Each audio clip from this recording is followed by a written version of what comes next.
Good morning and good luck. And welcome back to Good Luck with Gino, episode 94. I'm your host, Gino the Ghost, and you're tuned in to the fastest growing podcast in the world.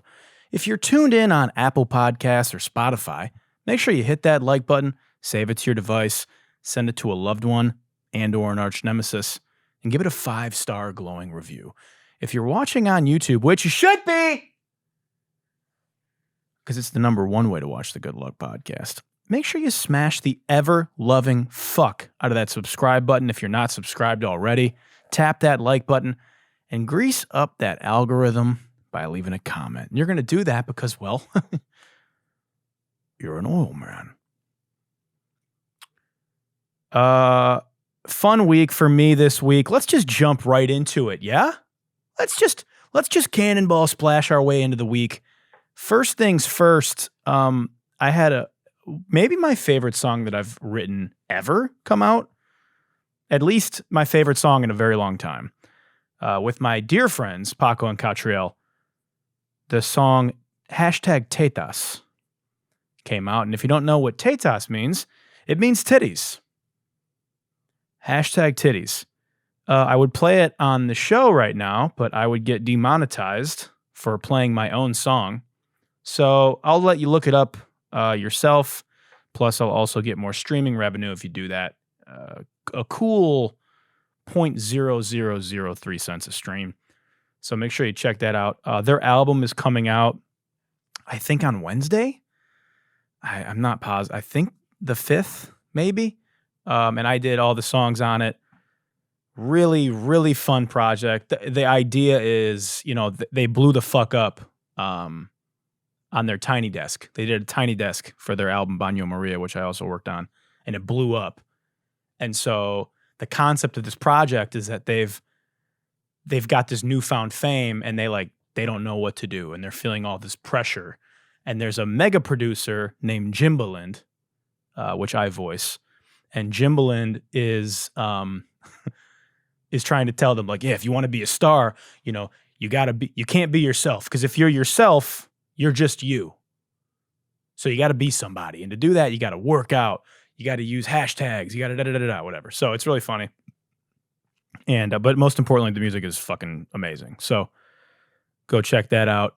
The album comes out on the 5th, but the video is out now for #Tetas. #Tetas. Make sure you check it out. Pretty much all that happened for me this week. I mean, I've been super busy with sessions and trading. Crypto is fucking back, baby. We're so back. We'll get into it later in the episode. I had a good week. You know who didn't have a good week? This couple in Australia. More flight news. It feels like every week we've got some disastrous airplane situation. This week, a woman collapsed and died in the aisle of a 14-hour flight on Qatar Airways headed to Venice, Italy. So this woman, she passes out. She dies in the aisle. They're trying to resuscitate her. They can't. They pronounce her dead. So then they don't know what to do with her. They're trying to wheel her to first class, but to put it politely, they can't fit her through the aisleway. So what do the flight attendants do? Well, they seat her next to an elderly couple. They just seat the corpse next to this elderly Australian couple. Let's roll the clip. This is the couple in some, Australian news interview. Where is it? Here. It was right beside me in the aisle, and they did everything they could, but unfortunately the lady couldn't be saved, which was pretty heartbreaking to watch. Then they went to try and move her. They brought this chair down, which I'd never seen before, but it had just 2 wheels on the back, and they put her in this chair. And they tried to wheel her up towards business class, but she was quite a large lady, and they couldn't get her through the aisle because her height was at armchair height. Mm. So they looked a bit frustrated, and then they just looked at me and saw seats were available beside me. My wife was on the other side. We were in a row of 4 by ourselves, and they just said to me, "Can you move over, please?" I mean, So they watch this woman die, which is traumatizing. And then the flight attendants are like, hey, sir, can you scooch over, please, so we can seat this corpse next to you? Hey, guys, cool if we sit this dead body next to you, yeah? You got some extra seats there. Sir, you mind scooting? I mean, even worse than sitting a dead corpse next to him, they made him move from the aisle seat to the middle. So he lost his aisle seat, and they put a dead body next to him. First of all, I have so many questions. First of all, why didn't the guy just say no? Hey, you mind if we sit this dead body next to you? No, actually. Actually, I do mind. Yeah, I very much do mind. Not going to move. Why don't you go sit that dead body anywhere else on the flight? That's what I'd say. Do you know how many, people I've turned down that have asked to switch seats with me? I am shameless. I have no problem being like, no, sorry. Hey, my wife is sitting next to you. I have a seat? Nope. Hey, man. No, sorry. Because then I got to go do a whole thing, Then I got to go find your seat. And then what if you buy some, and then there's people that do scams. Which I'm just not doing it. Also, no. I bought this seat. It cost money on purpose, right? So no. And if you ask to sit a dead body next to me, like a literal deceased person, I would go so far as to say, fuck no. Because don't people when they die just shit themselves and release all their bodily is that even safe to be next to that? Not to mention disgusting. Not to mention they're dead. Just to be fair, there are worse things than sitting next to a dead body. So let's weigh the pros and cons, right? So one of the pros, you get the armrest. You don't have to worry about fighting for the armrest. If the arm is on the armrest, you can kind of just slide it off. They won't mind because they're dead. If you have to get up and use the bathroom, you don't have to ask them to get up. You can kind of just, excuse me, it's better than sitting next to a screaming baby. I would for sure rather sit next to a quiet, dead person than a screaming, lively, youthful baby.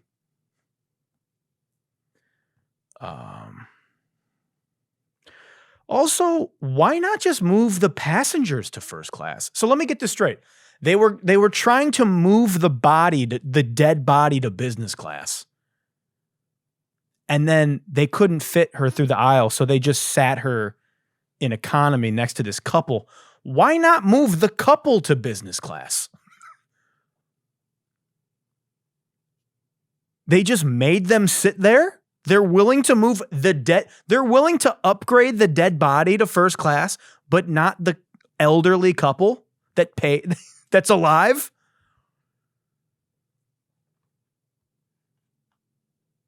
I mean, Jesus Christ, dude.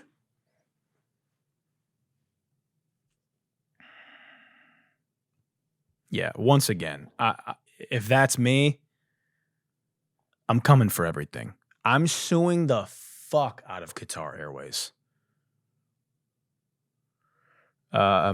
Speaking of company negligence, Citibank, the third largest bank in America, accidentally sent a customer $81 trillion instead of $281.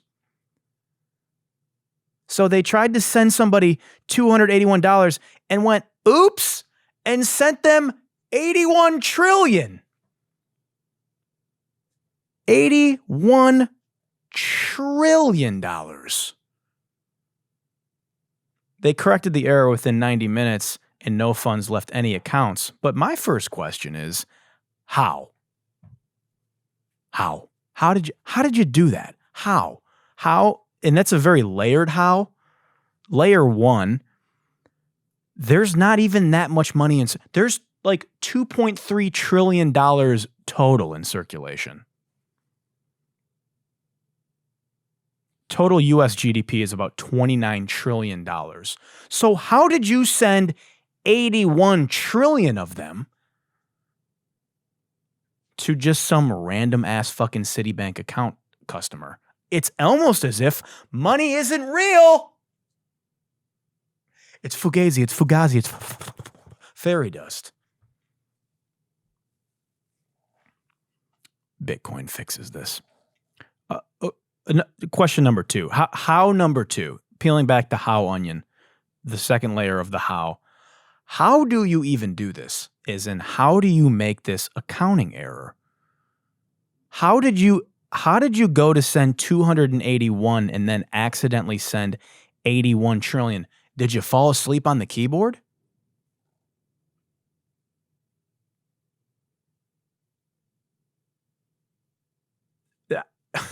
I mean, not only was this person wealthier than the entire United States for 90 minutes, but they were the richest person in world history.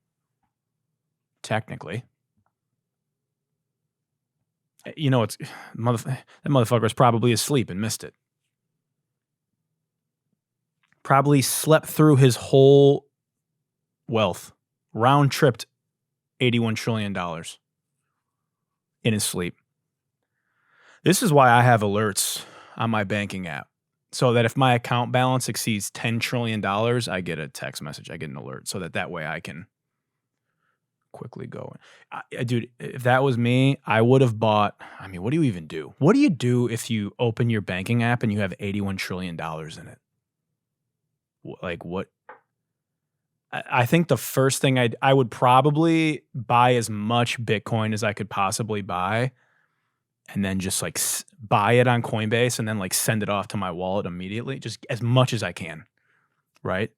And then I'm probably fucking out of here. I'm gone. Just rob the United States. just like 10x the national deficit. Just like completely zero out and liquidate all the. I mean, I don't even know like what would even happen.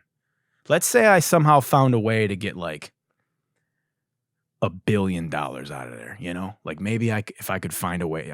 You can't like wire transfer yourself. Maybe I go to CVS and get a MoneyGram. Hi, I'd like to MoneyGram $1 billion, please. Okay. Speaking of Bitcoin and money, let's turn it over to GNN. Yeah, I mean we got damn near half the episode is GNN this week. You guys know I'm talking about a lot of spicy shit went down in the Trump administration this week. I'm gonna take a quick sip of unbranded water, and while I'm doing that, I'm gonna pass it over to our lead correspondent over at GNN, Gino Bori.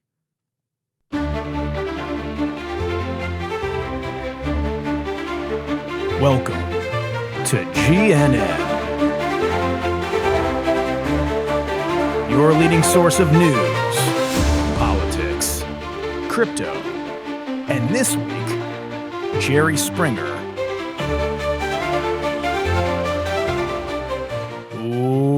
Welcome to GNN. I'm your host, Gino Bori, and this is the news. So first things first. President Donald Trump announced this morning the creation of a U.S. crypto strategic reserve, aiming to position the United States as a global leader in the cryptocurrency industry. The announcement first included Solana, XRP, and Cardano. Everybody was freaking the fuck out. They're like, what about Ethereum? What about Bitcoin? Well, then he followed that tweet up by retweeting and saying, obviously, also includes Ethereum and Bitcoin, which tells me one of two things. One, obviously, And 2, he's got Ethereum right up there with Bitcoin. There is no number 2. Huh? There is no number 2. Love that for my bags. So the crypto market's been in the fucking toilet ever since he launched, this global trade war. And this was a huge catalyst to remind everybody that it's going to be okay. Crypto is inevitable. We are becoming the crypto capital of the world. And despite the shitty macro conditions, crypto ripped. Also, as I predicted when we did the tariff episode, I mean, they need to just hire me as a fucking economist. I think CNN's going to have to buy out this show to get me on their program to talk about finance. Because, man, am I good at this or what, dude? I predicted and told you that Trump was going to use the tariffs as a way to destabilize and cheapen the dollar and force Powell to print to weaken the dollar and cut rates. And that's exactly what's happening.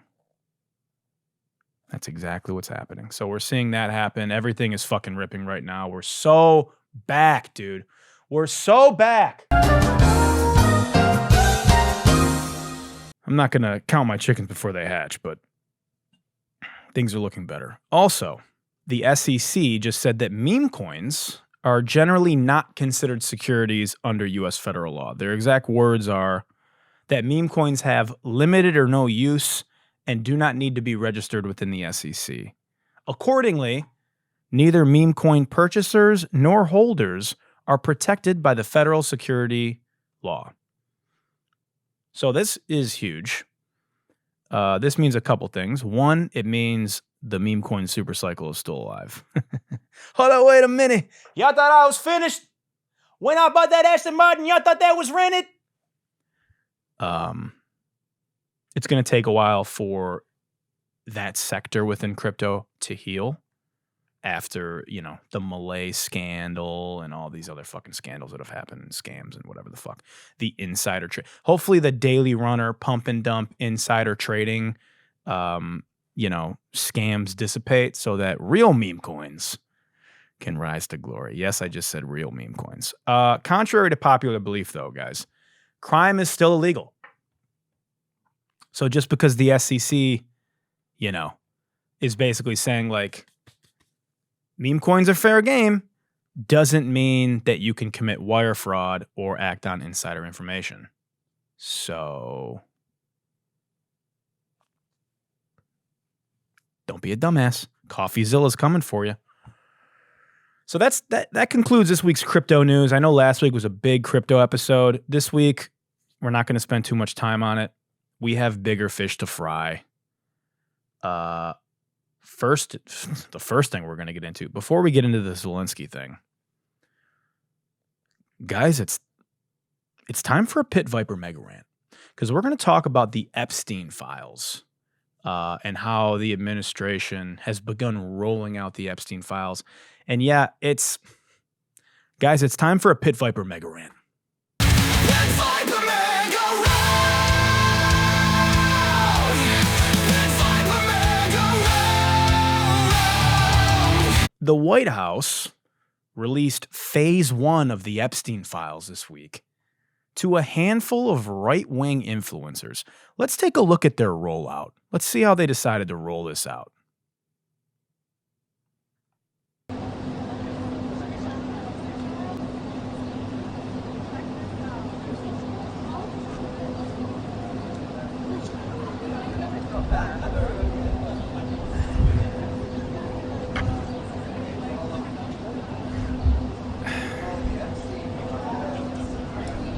Wow, the Epstein Files.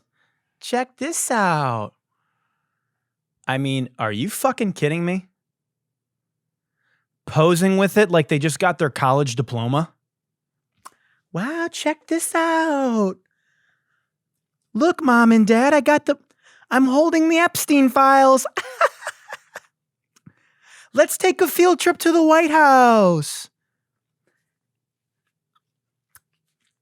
Posing with it, smiling with it, laughing. We're laughing. We're just having a good old time talking about a child sex trafficking ring. Look, hey. Okay. First of all, phase one. What the fuck is releasing the Epstein Files like a limited series on HBO? Yeah, well, we're rolling out phase one. Make sure you tune in next week for phase two, where we unveil another heavily redacted, propagated piece of bullshit. This isn't transparency. This is a bizarre, weird fucking PR stunt. This version, phase one, is even more redacted than the information already out there. You know, like the flight logs. You know, like the ones Donald Trump's in. You'll never see the unredacted list. Do you know why? Because Trump's probably on it. So you think they're gonna just roll that out there? Some dumb fuck in the White House was like, you know what would be a great idea from distracting everybody from the fact that Trump is just fucking homies with Epstein? Let's get DC Drano and Chad Prather and some other fucking bimbos to trophy around this binder. I mean, how fucking bizarre and embarrassing. Even the most devout MAGA followers are like not happy with this. The sentiment that I've read on social media is a massive loss of trust. Everybody's like, what the fuck is this? Just put the list online. If you want to release it like you say you're going to release it, just put it online. Otherwise, shut the fuck up about it.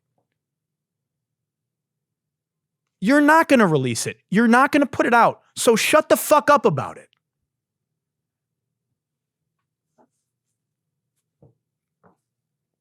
The names on this list redacted for safety, for victim safety, and redacted for, yeah, is that what it's redacted for?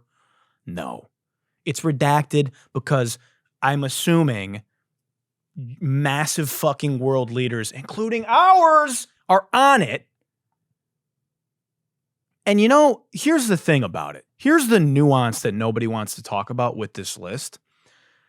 Just because you're like in the flight logs or on the list doesn't mean that you maybe for sure were raping kids. But it doesn't matter because if you're on that list, everybody automatically assumes and associates you with the child sex trafficking ring. Apparently, unless you're Donald Trump. He's the only one. Everybody else that's ever taken a fucking photo with Epstein is like his right-hand man or woman. Anybody in a photograph with Jeffrey Epstein had their gold card stamped for Epstein Island, except for Donald Trump, who's on the fucking flight log like 7 times and has a long history of being friends with him from his own mouth. So I'm at a loss here. And this bizarre propagated fucking, I don't even know what to call it. Then you got DC Drano and Chad Prather, which both sound like made up names, by the way, who are these right-wing influencer guys. They post the exact same tweet about it. I don't know what the fucking tweet was. I don't feel like reading it, but they literally posted the exact same tweet. And so everyone's like, damn, so they gave y'all like a thing to say also? Then Chad Prather, which sounds like a made-up quarterback name in Madden 2025, tried to lie and say that he copies DC Drano's tweet. He's like, oh, I just copied the language from his tweet. But that wasn't possible because Chad posted his first. So then DC Drano tried to say that he wrote this tweet himself. And like, yeah, man, you just happened to use the exact same words. Oh, man, what a coincidence. I just happened to type the exact same words in the same order. That's crazy. So, like, I'm just, what are we doing here? To recap, the Trump administration brought a bunch of right-wing grifters into the White House for like an Epstein field trip, gave them a binder, and then told them what to tweet. And for what? And then RFK Jr. goes on some podcast and says this about Epstein. Yeah. So, and you run into everybody in New York. I mean, I knew Harvey Weinstein. I knew Roger Ailes. I knew O.J. Simpson came to my house. Bill Cosby came to my house. Yeah. I mean, bro's trying to go ban for ban on sex crime affiliations. You know? He named the Mount Fuckmore of sex offenders. And was like, yeah, I mean, I've hung out with all these guys. You know? I know all these guys. Just kept naming them, too. Like, just making it worse. I knew Harvey Weinstein. I knew Robert Ailes. Me and Bill Cosby, super close. We hung out all the time. What's the big deal? What's that saying? Birds of a feather fuck together. Cosby lived across the street from Epstein, by the way, in Manhattan. Yeah, he just kept going. He's like, yeah, I mean, I knew Epstein. I knew, I'm surprised he didn't say like, yeah, I was Diddy's party planner. I mean, if red flags were a people, this would be a parade. The guy just like completely. And then the official House Judiciary Committee posts a tweet, breaking Epstein Files released with a link. And the link was a Rickroll. They Rickrolled us. The official House Judiciary Committee Twitter post a fucking Rickroll. I mean, what the fuck are we doing, dude? Fire the social media intern, which is, of course, a millennial that thought that was a good idea. Yeah, nothing like trolling about a child sex trafficking ring. Yeah, good joke. Somewhere a QAnon account is looking for hidden symbolism in Rick Astley songs. Trump is trying to tell us something. What is Q saying? Never give up. Never gonna give you up. Keep searching. You know? Yeah, he's never gonna give you that fucking list. He's never gonna give himself up. Anyway. Oh, and yeah, the same day, perfect timing, the Trump administration welcomed the Tate bros.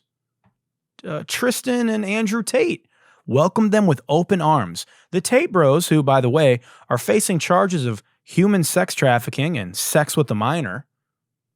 And the Trump administration is currently working the phones with the Romanian government to figure out that case for them. Yeah, I mean, dude, hilarious to see the war on criminal immigrants doesn't quite extend to the Tate brothers because they have a giant red pill platform. How fitting, you know? What's that saying? Birds of a feather fuck together. All right, let's get to the main story. I'm going to take off the pitties, even though I feel like I should keep them on. Because, man, that was a pretty fun Pit Viper mega rant. Pit Viper mega rant! Pit Viper mega rant! Our main story this week, of course, is on the Zelenskyy humiliation ritual that happened at the White House. Let's watch the Zelenskyy-Trump press conference that everybody is buzzing about. Here we go. Talking about the kind of diplomacy that's going to end the destruction of your country. Yes, but if you are Mr. not President, strong... Mr. President, with respect, I think it's disrespectful for you to come into the Oval Office and try to litigate this in front of the American media. Right now, you guys are going around and forcing conscripts to the front lines because you have manpower problems. You should be thanking the President for trying to bring an end to this conflict. Have you ever been to Ukraine that you say what problems we have? I have been to. Come once. I've actually watched and seen the stories, and I know what happens is you bring them on a propaganda tour, Mr. President. Do you disagree that you've had problems bringing people into your military? We have problems. And do you think that it's respectful to come to the Oval Office of the United States of America and attack the administration that is trying to prevent the destruction of your country? A lot of questions. Let's start from the beginning. Sure. First of all, during the war, everybody has problems. Even you, but you have nice ocean and don't feel now, but you will feel it in the future. God bless. You don't know that. God bless. You don't God know bless. that. You will not have a war. Don't tell us what we're going to feel. We're trying to solve a problem. Don't tell us what we're going to feel. I'm not telling you. Because I'm you're in no answering on this position to question. dictate that. That's Remember exactly this. what I'm not You're in dictating. no position to dictate what we're going to feel. We're going to feel very good. You will feel influence. We're going to feel very good and very strong. You will feel influence. You're right now not in a very good position. You've allowed yourself to be in a very bad position, and he happens to be right about it. From the very beginning of the war. You're not in a good position. You don't have the cards right now. With us, you start having I'm not cards. playing cards. But right now, you don't. I'm Yeah, very you're playing serious, cards. Mr. President. You're I'm playing very cards. serious. You're gambling I'm with the president lives in of war. millions of people. You think- You're gambling with World War What do you- III. what do you You're think about? gambling with What do you World think War about? III. And what you're doing is very disrespectful to the country, this country. It's with back all to respect to you. your Far country. more than a lot of people said very they respect. should have. Have you said thank you once? A lot of Entire meeting? times. No, in this Even entire meeting, today. have you said thank Even you? today. You went to Pennsylvania and campaigned for the opposition in October. Offer some words of appreciation for the United States what of are you speaking America about? and the president who's trying to save your country. I felt like I was watching a Jerry Springer episode. Is this Real Housewives of DC? What a fucking disaster. Let's rewind, yeah? So, Zelenskyy was there to sign a mineral deal. It was a deal about minerals and giving the United States access to mining valuable minerals. I watched the full 50-minute meeting because obviously the meeting is talking about not really so much about the deal. It's talking about just diplomacy and this conflict with Russia. And Zelenskyy was definitely being a little sassy, right? Mainly when talking about Putin, like he was letting everybody know that he doesn't fuck with Putin and how he feels about Putin.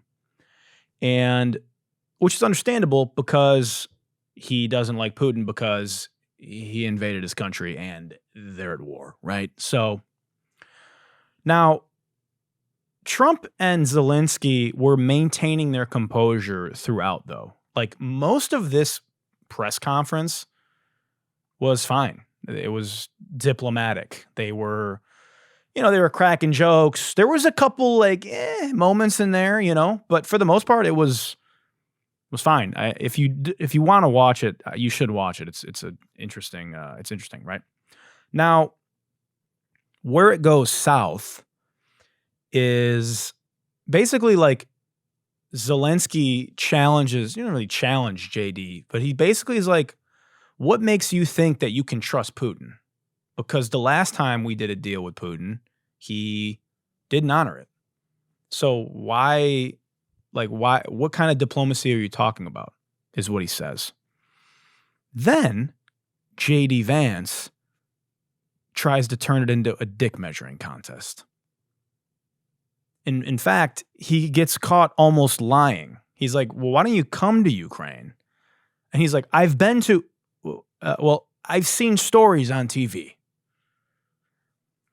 JD is out of his depth here. Again, somebody that watched the full thing. You got two presidents who are like alphas, alphaing it out. Hate or love Trump, he's got aura. Like the dude is a motherfucker. You know what I'm saying? But like, he's our motherfucker. And he's a convincing motherfucker. He's convincing. JD Vance, on the other hand, pipe down, pipsqueak. You know? Shut up, dweeb. Hey, the adults are talking. I very much felt like I was watching like a mob boss sit down between like two capos, and then like a fucking street level lieutenant like tries to like make a name for himself and fucks the whole thing. Do you know what I'm saying? Did you even say thank you? Mr. President, you need to say thank you. Have you even said thank you to Donald Trump one time? Yeah, actually. For the record, he's publicly thanked America like 100 times since 2022. But you knew that. He thanked America that day when he came in. Probably sometime before or after everybody started coming after him for not wearing a suit. Which, just to remind you, Elon Musk popped up to the cabinet meeting in a t-shirt earlier this week. So keep that same energy. And like, it just, you know, I've dealt with a lot of fake tough guys in my life. And you're not convincing us, JD. I don't believe it. Lower your voice. I bet he wouldn't speak to his sofa that way. Like, JD, you aren't on the campaign trail anymore. You don't have to talk to the cameras while trying to puff out your chest and show off for the Donald. I mean, I felt like I was watching Succession and one of the kids was trying to impress their dad so they could take over the company when he leaves, if he leaves. Somehow, in this whole blow up that has come from this thing, everybody is overlooking that Trump was also impeached for trying to extort Zelenskyy in 2019. Did you guys forget about that? Remember when Trump got impeached? It's because he was trying to extort Zelenskyy on the phone. You think that might have something to do with all this, maybe? You think that might be in the back of Donald's head? Maybe? Perchance? As he's dangling the carrot in front of him in front of the national media to get him to bend the knee so he can mine his country for Elon's batteries?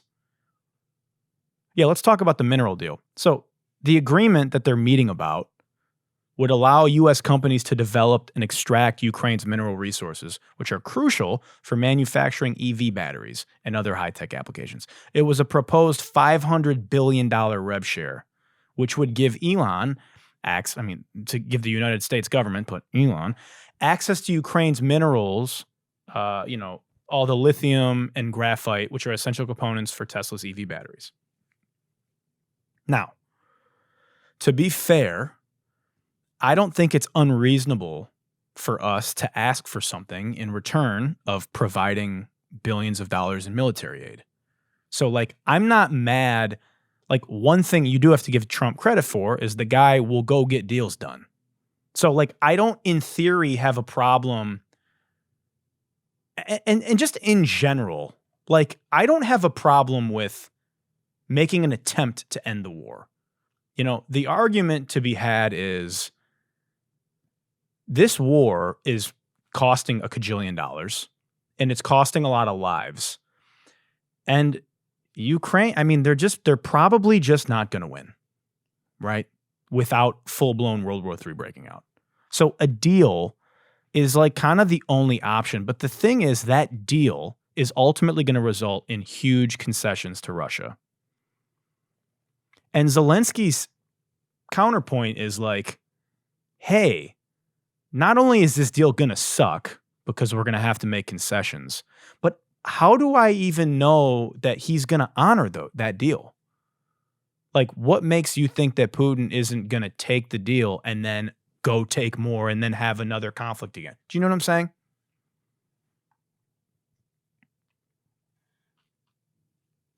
I don't have an issue with Trump trying to end the war per se. But I think like also, third of all, don't ever say women are too emotional to be the president, because this fucking public hissy fit where they're just bickering over each other, just embarrassing, dude. I think Zelenskyy for sure let his emotions get the best of him, obviously.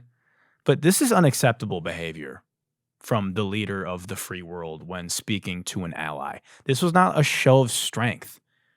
It was a bad fucking look, man. It was a bad look.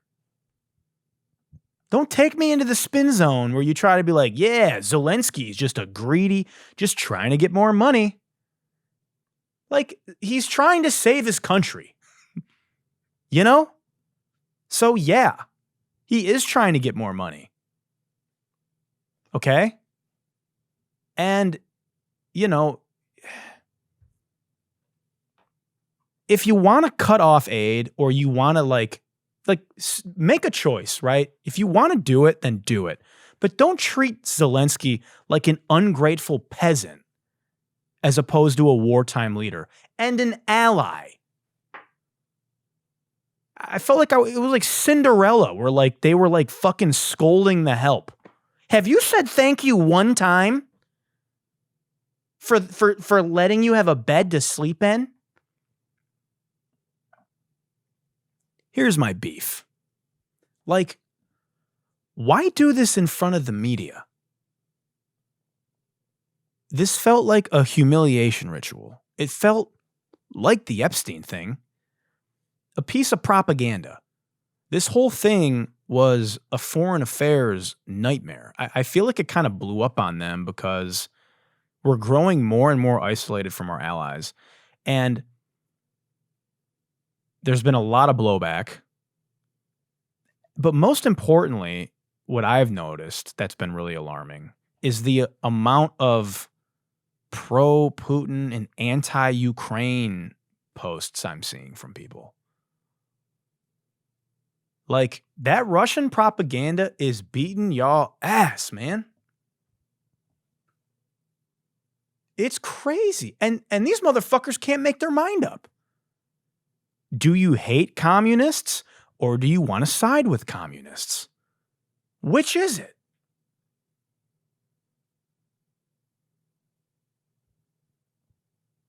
Maybe demonizing Ukraine is just posturing here by the Trump administration to get the mineral deal done or whatever the fuck. But it also, you know, I don't know. It just kind of feels like another puppet master is pulling the strings on this one to me.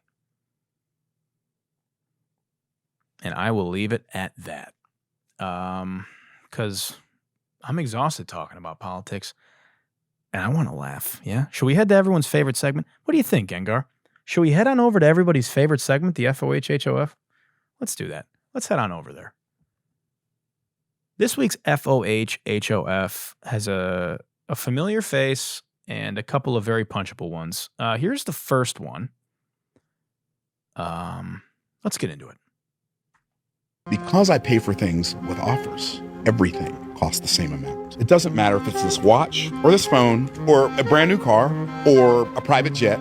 It all costs the same amount. Now, I know that sounds crazy. I'm going to look at something I'd like to buy, and it's outside my current spending comfort zone. A car. I'm going to buy a $100,000 car. So I can look at that car, and if I make $100,000 a year, I ask the question, is this worth a year of my life? You know what I'm going to do? I'm going to create an offer. I'm going to create a $5,000 offer, and this $5,000 offer is going to create a transformation for somebody that's worth $50,000 to them. So they're going to pay me $5,000. So when I create the offer, I have to use creativity to create the offer. I gave them the offer. They paid me for it, but I still have the offer. They bought it, but I still have it, which means I can sell it to somebody else. So this one person that gave me $5,000, that doesn't preclude me from selling that same $5,000 offer to another person or another 10 people or another 100 people or another 1,000 people. So I still have the offer. I still have the creativity that I used to create the offer, and I have the money. Now I take the money and I go buy the car. I don't have the money anymore, but I have the car, the creativity, and the offer, which means I can go sell the offer again and replace the money that I no longer have because I spent it on the car. Man, what the fuck are you talking about?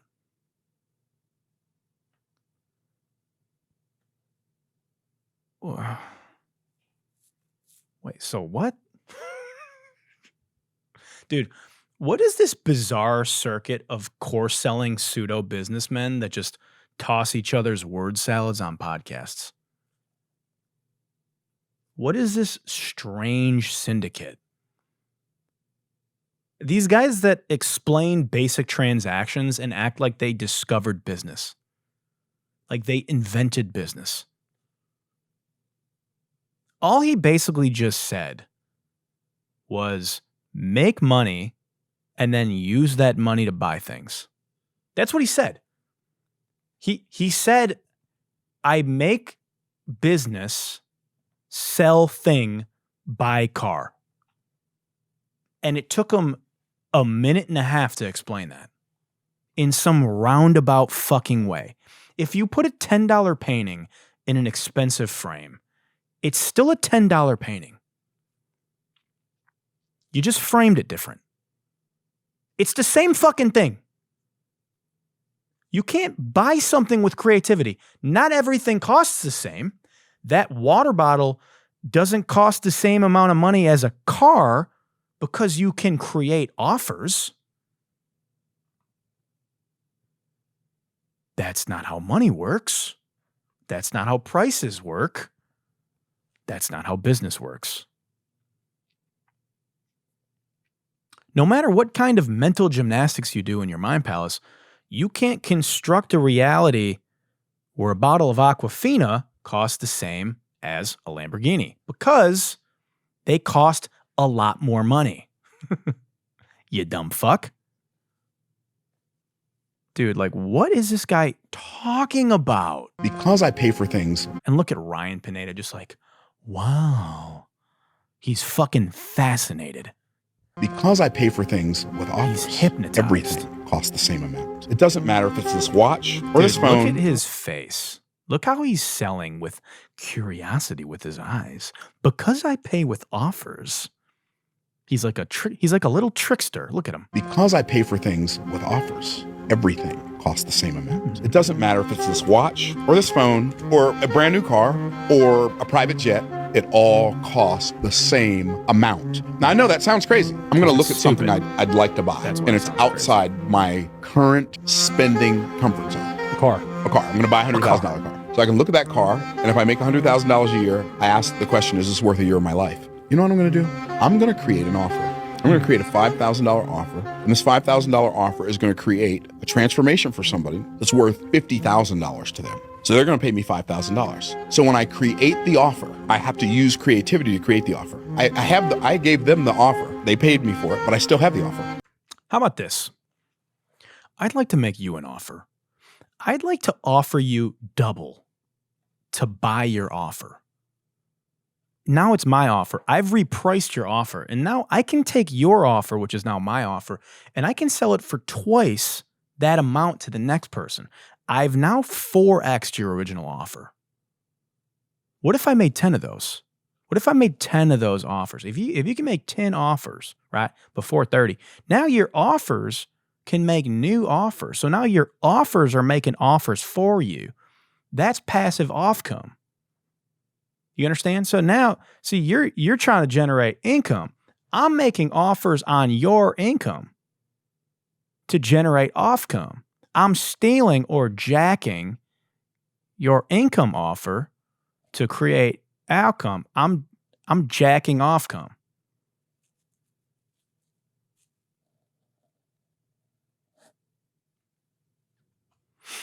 Next video.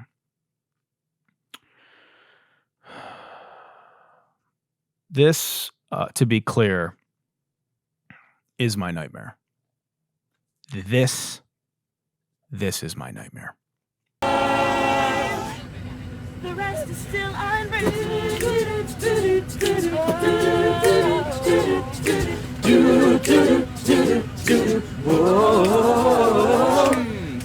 I break tradition. Sometimes my tries are outside the line.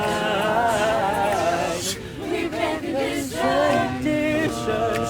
Not make mistakes, but I can't live that way. No, no, no.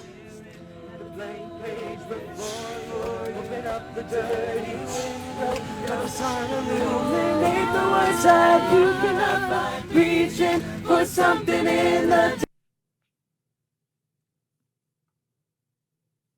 You know, all the recent plane crashes haven't been enough to deter me from flying. But this traumatized me. Easily the worst thing that's happened in the air this year. I would rather sit next to a dead body for 4 hours than that. I mean, not only is your flight delayed, right?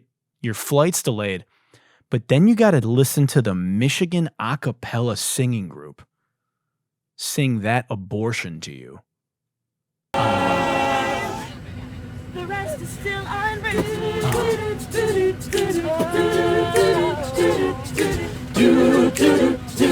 Oh my God. I break tradition. Sometimes my tries are outside the line. Oh, he's in every key. He's saying that in every key. Natasha Bedingfield is rolling in her fucking grave, in her bed, in her field, listening to that. Dude, if you're on that, if you're in an exit row, you have an obligation to open the emergency door and start escorting people down the slide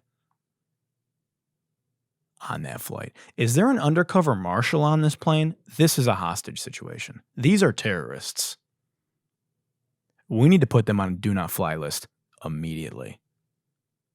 This is actually the soundtrack to the elevator down to hell, playing on repeat for like 97 hours. It's just this on repeat. They're actually in the elevator with you singing, I break my addiction, looking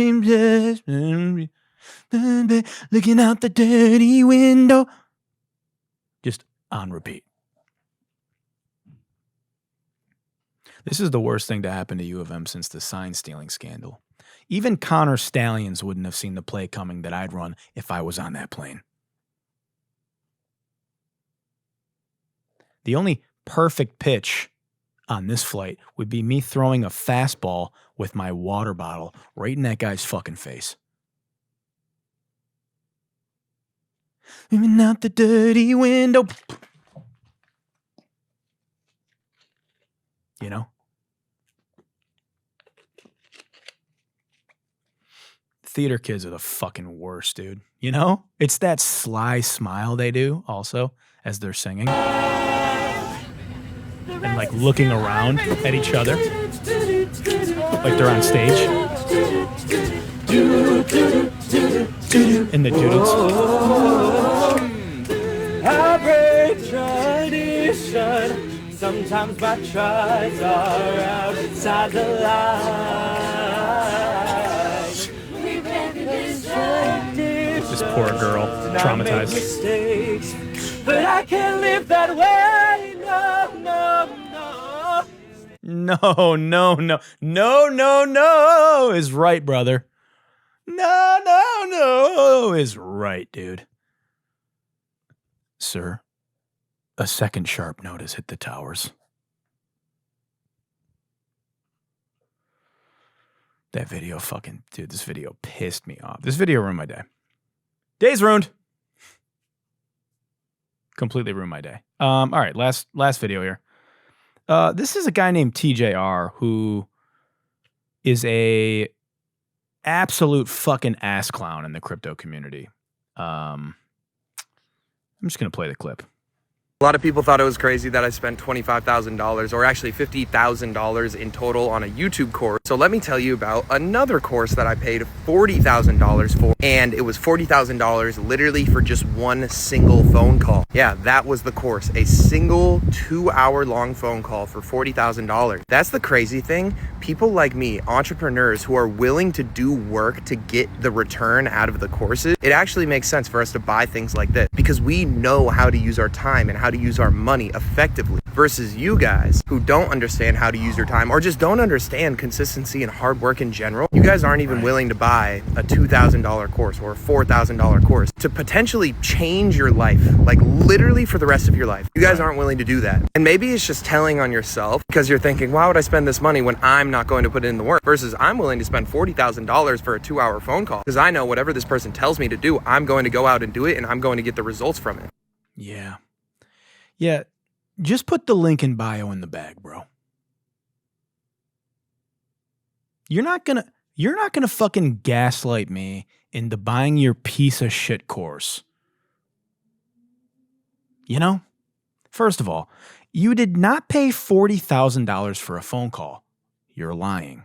In fact, I'll bet $40,000 that you didn't.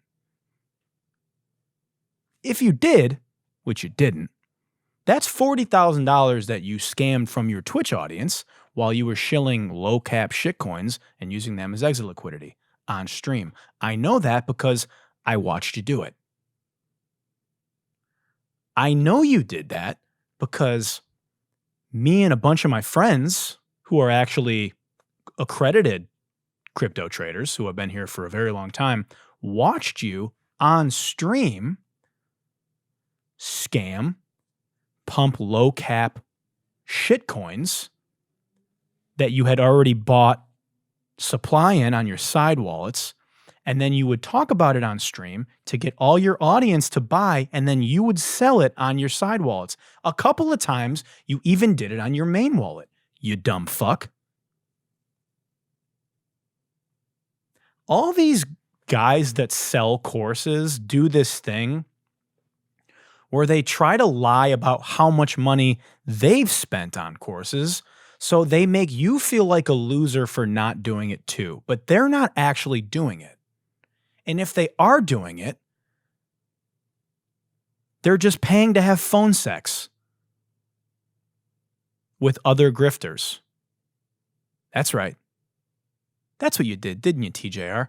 You paid $40,000 to have phone sex with like Luke Belmar or something. Don't let Grifton Bieber here talk you down. Don't let him talk to you like that. The meme coin trenches are dried up right now, so TJR here has transitioned to flipping courses and is saying that he spent $40,000 on a course, so his $4,000 course sounds less expensive.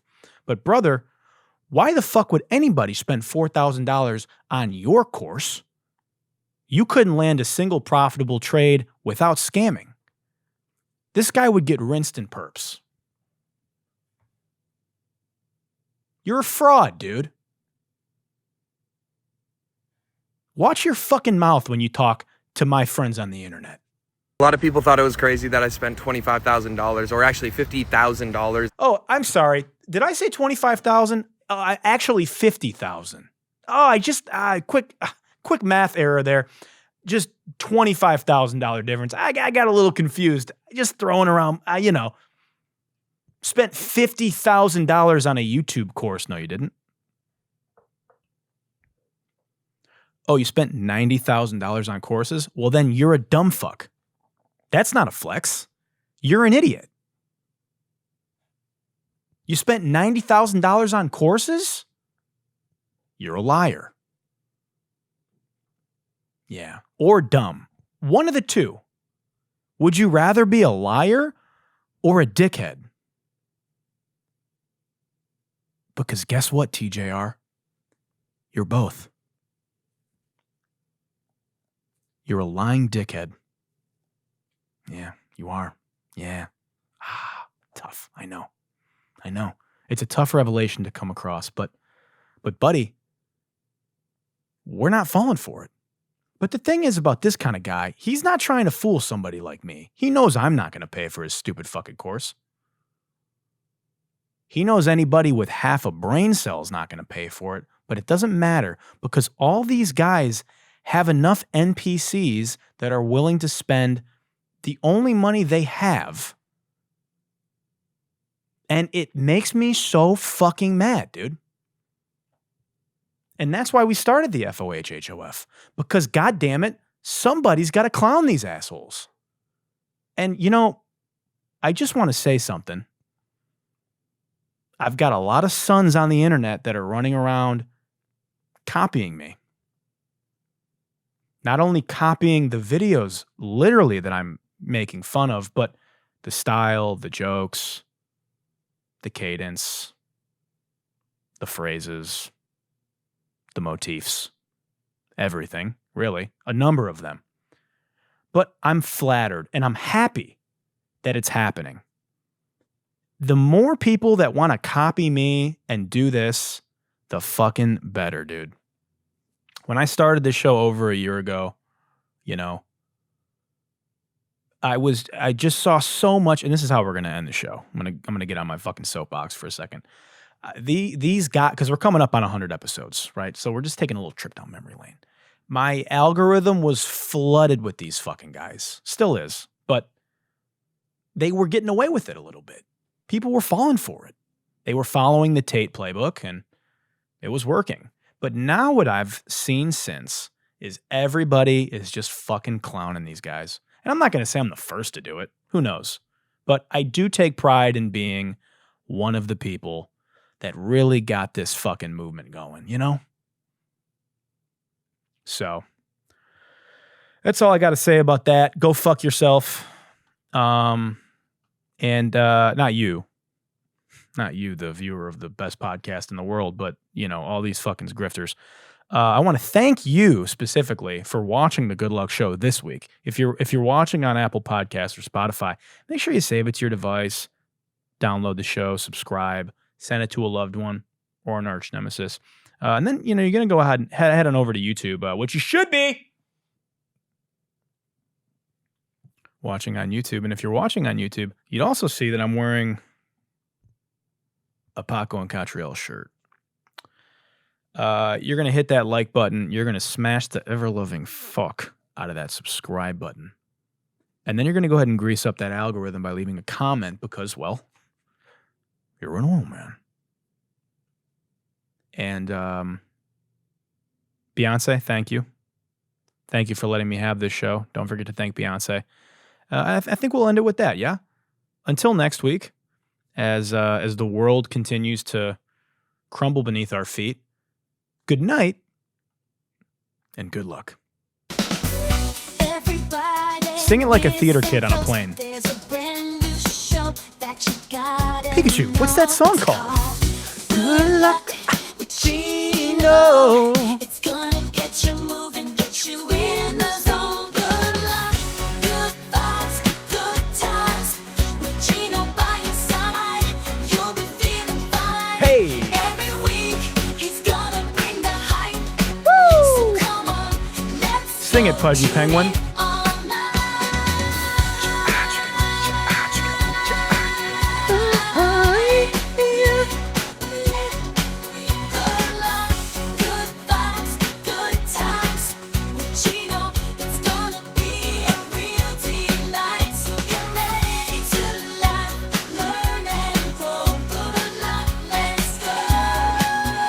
Take a bow.